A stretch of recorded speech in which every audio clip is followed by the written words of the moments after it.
So here's a little prequel action for you. I'm a trust fund baby. I grew up in a gilded cage and, safe, or at least I thought I was safe, but caged. And I had ambition from day one, but because I was a female, that was sort of discouraged. My family just wanted me to sit there and not worry my pretty little head about it. And unfortunately, my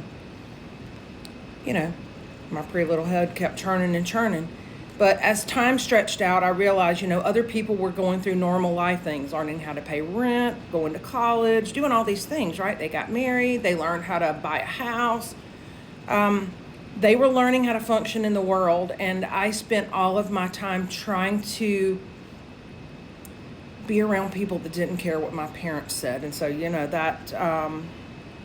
that's never a good group of people, right? So I spent a lot of years in turmoil because of that gilded cage. And I won't go into it. I don't want to bash a lot of people, but it's the reality of the way I grew up. And maybe other people that grew up in a wealthy home were kind of stifled for that reason. Like, don't go make any mistakes. You'll lose the money and you don't know how to make it back. Instead of encouraging them to find their own path of providing for themselves, it becomes this really fear-based thing. So if you're that person, for God's sake, please reach out to me. I need to know that I'm not the only one, but that's the reality that I grew up with. And through the book, I do talk about it a little bit more, but I do try to stay away from it for the most part because it's a truth, but it's not the truth in my life that I operate on anymore. So that being said, that's the prequel though. I one day decided I ain't staying in this cage no more. So I picked the lock and stepped out of it and promptly fell flat on my face.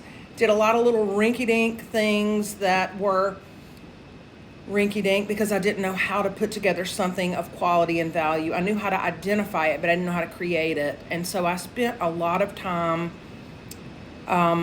not going to the right people to connect with because I was embarrassed of my deficiency between where they were and where life had people at that age group for the most part and where I was functionally.